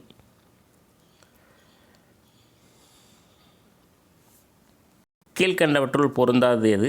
4 ஆப்ஷன் இருக்குது, பார்க்கலாம். இந்திய அரசமைப்பின் பகுதி 6 மாநில நிர்வாகத்தை பற்றி குறிப்பிடுகின்றன. மாநில நிர்வாகத்தை பற்றி குறிப்பிடும் உறுப்புகள் 153 167 வரை. அரசமைப்பின் 153வது உறுப்பு ஒவ்வொரு மாநிலத்திற்கும் ஒரு ஆளுநர் இருப்பார் என்கிறது. 1956ஆம் ஆண்டின் அரசமைப்பு திருத்தப்படி 2 அல்லது அதற்கு மேற்பட்ட மாநிலங்களுக்கு ஆளுநராக ஒருவரே இருக்க முடியும். 156வது உறுப்பின்படி ஒரு மாநில ஆளுநர் இந்திய குடியரசுத் தலைவரால் நியமிக்கப்படுகிறார். ஸோ பொருந்தாது பார்த்திங்கன்னா ஆப்ஷன் டி. ஆர்டிகல்ஸ் பார்த்திங்கன்னா 156 கிடையாது, 155. 155வது உறுப்பின்படி ஒரு மாநில ஆளுநர் இந்திய குடியரசுத் தலைவரால் நியமிக்கப்படுகிறார். மீதிக்கிறது மூலமே சரி. இந்திய அரசமைப்பின் பகுதி 6 மாநில நிர்வாகத்தை பற்றி குறிப்பிடுகின்றன. மாநில நிர்வாகத்தை பற்றி குறிப்பிடும் உறுப்புகள் 153 167 வரை. அரசமைப்பின் 153வது உறுப்பு ஒவ்வொரு மாநிலத்திற்கும் ஒரு ஆளுநர் இருப்பார் என்கிறது. 1956ஆம் ஆண்டு அரசமைப்பு திருத்தப்படி 2 அல்லது அதற்கு மேற்பட்ட மாநிலங்களுக்கு ஆளுநராக ஒருவரே இருக்க முடியும். So next 89. ஆளுநரின் பதவிக்காலம் பற்றி கூறும் உறுப்பு எது அப்படின்னா 156. ஆளுநரின் பதவிக்காலம் பற்றி குறிப்பிடும் உறுப்பு 156. 90வது கொஷின். 4 ஆப்ஷன் இருக்குது பாருங்கள். கீழ்கண்டவற்றில் தவறான கூற்றை தேர்ந்தெடுக்கவும். இந்தியாவில் அரசு பணியாளர் தேர்வாணையம் உருவாக்குவதற்கான வித்து 1919 மார்ச் 5 நடப்பட்டது. உறுப்பு 96C. தேர்வாணையம் அமைப்பு செயல்பாடுகள் குறித்து அமைக்கப்பட்ட ஆணையம் லீ ஆணையம். அந்த லீ ஆணையம் ராயல் ஆணையம் அப்படின்னு சொல்லுவாங்க. லீ ஆணையம் தமது அறிக்கையை 1924 வழங்கியது. ஒரு சட்டப்பூர்வ அரசு பணியாளர் தேர்வாணையம் இந்திய அரசாங்க சட்டம் 1935 படி தாமதமின்றி உருவாக்கப்பட வேண்டும் என ஆணையம் ஆணையிட்டது. இதில் தவறானது பார்த்திங்கன்னா ஆப்ஷன் டி. என்ன தவறுனா 1935 கிடையாது, 1919. ஸோ மீதி எல்லாமே சரியாக இருக்குது. இந்தியாவில் அரசு பணியாளர் தேர்வாணையம் உருவாக்குவதற்கான வித்து 1919 மார்ச் 5 நடப்பட்டது. உறுப்பு 96C. தேர்வாணையம் அமைப்பு செயல்பாடுகள் குறித்து அமைக்கப்பட்ட ஆணையம் லீ ஆணையம் அல்லது ராயல் ஆணையம். லீ ஆணையம் தமது அறிக்கையை சமர்ப்பித்து 1924 வழங்கியது. ஒரு சட்டப்பூர்வ அரசு பணியாளர் தேர்வாணையம் இந்திய அரசாங்க சட்டம் 1919 படி தாமதமின்றி உருவாக்கப்பட வேண்டும் என ஆணையம் ஆணையிட்டது. நெக்ஸ்ட்டு 91. கூற்று 1. இந்திய அரசமைப்பின்படி மாநில அரசமைப்பு மற்றும் நிர்வாகத்தின் தலைவராக முதலமைச்சர் இருக்கிறார். கூற்று 2, மாநிலத்தின் அனைத்து ஆட்சி நடவடிக்கைகளும் ஆளுநரின் பெயரால் நடைபெறுகின்றன. ஆன்சர் பார்த்திங்கன்னா கூற்று 2 வந்து சரி, கூற்று 1 வந்து தவறு. இந்திய அரசமைப்பின்படி மாநில அரசமைப்பு மற்றும் நிர்வாகத்தின் தலைவராக முதலமைச்சர் கிடையாது, ஆளுநர் இருக்கிறார். மாநிலத்தின் அனைத்து ஆட்சி நடவடிக்கைகளும் ஆளுநரின் பெயரால் நடைபெறுகின்றன. 92, ஜிஎஸ்டிக்குள் வராத பொருட்கள் கீழ்கண்டவற்றுள் பொருந்தாதது எது? சமையல் எரிவாயு, பெட்ரோல், மது, உணவுப் பொருட்கள், டீசல், வான் எரிபொருள், இயற்கை எரிவாயு. இதில் வந்து பொருந்தாது பார்த்திங்கன்னா ஆப்ஷன் பி, பெட்ரோல், மது. இதெல்லாம் வந்து ஜிஎஸ்டிக்குள்ளே வராத பொருள் தான், அது சரி. உணவுப் பொருட்கள் ஜிஎஸ்டியில் வருது, ஸோ அதனால் இது வந்து தவறானது. இப்போ ஜிஎஸ்டிக்குள் வராத பொருட்கள் அப்படின்னா சமையல் எரிவாயு, பெட்ரோல், மது, டீசல், வான் எரிபொருள், இயற்கை எரிவாயு. மாநிலத்தின் உண்மையான செயல் அதிகாரம் டேஸின் தலைமையிலான அமைச்சர்கள் குழுவுக்கே உள்ளது. ஸோ யார் அப்படின்னா முதலமைச்சர். மாநிலத்தின் உண்மையான செயல் அதிகாரம் முதலமைச்சரின் தலைமையிலான அமைச்சர்கள் குழுவுக்கே உள்ளது. ஆளுநரின் நிர்வாக அதிகாரம் பற்றி கூறும் உறுப்பு. நிர்வாக அதிகாரம் வந்து 154. ஆளுநரின் நிர்வாக அதிகாரம் பற்றி கூறும் உறுப்பு 154. கூற்று 1, ஆளுநர் மாநில சட்டமன்றத்தின் ஒரு பகுதி என்று கூறும் உறுப்பு 168. ஆளுநர் மாநில சட்டமன்றத்தின் ஒரு பகுதி என்று கூறும் உறுப்பு 168. கூற்று 2, சட்டமன்றத்தை கூட்டவும், முடித்து வைக்கவும், ஒத்தி வைக்கவும், கலைத்து விடவும் அதிகாரம் படைத்தவர் சபாநாயகர். ஸோ இதுக்கான ஆன்சர் பார்த்திங்கன்னா 1 மட்டும் சரியானது, 2 தவறானது. சபாநாயகர் வந்து கிடையாது, ஆளுநர். சட்டமன்றத்தை கூட்டவும், முடித்து வைக்கவும், ஒத்தி வைக்கவும், கலைத்து விடவும் அதிகாரம் படைத்தவர் யார் அப்படின்னா ஆளுநர். ஆளுநர் மாநில சட்டமன்றத்தின் ஒரு பகுதி என்று கூறும் உறுப்பு எதுனா 168. யாருடைய ஆட்சி காலத்தில் வங்கிகள் நாட்டுடைமையாக்கப்பட்டது? யாருடைய ஆட்சி காலம்னா இந்திரா காந்தி ஆட்சி காலத்தில் வங்கிகள் வந்து நாட்டுடைமை ஆக்கப்பட்டது. எவரெஸ்ட் சிகரத்தை முதலில் அடைந்தவர் யார் அப்படின்னா டென்சிங். எவரெஸ்ட் சிகரத்தை முதலில் அடைந்தவர் வந்து டென்சிங். எந்த வருஷம்னா 1953 எவரெஸ்ட் பயணம் வெற்றி. நீதி கட்சி 1920 முதல் 1937 வரை நடைபெற்ற 5 தேர்தல்களில் எத்தனை முறை வென்று அமைச்சரவையை அமைத்தது? எத்தனை முறை அப்படின்னா 4 முறை. நீதி கட்சி 1920 முதல் 1937 வரை நடைபெற்ற 5 தேர்தல்களில் 4 முறை வென்று அமைச்சரவையை அமைத்தது. நெக்ஸ்ட் 99, கீழ்கண்டவற்றுள் பொருந்தாது எது? பாருங்கள், 213வது உறுப்பின்படி ஆளுநரால் அவசர சட்டங்கள் பிறப்பிக்கப்படும். நம்ம இந்த டெஸ்ட் நம்பர் 3ல்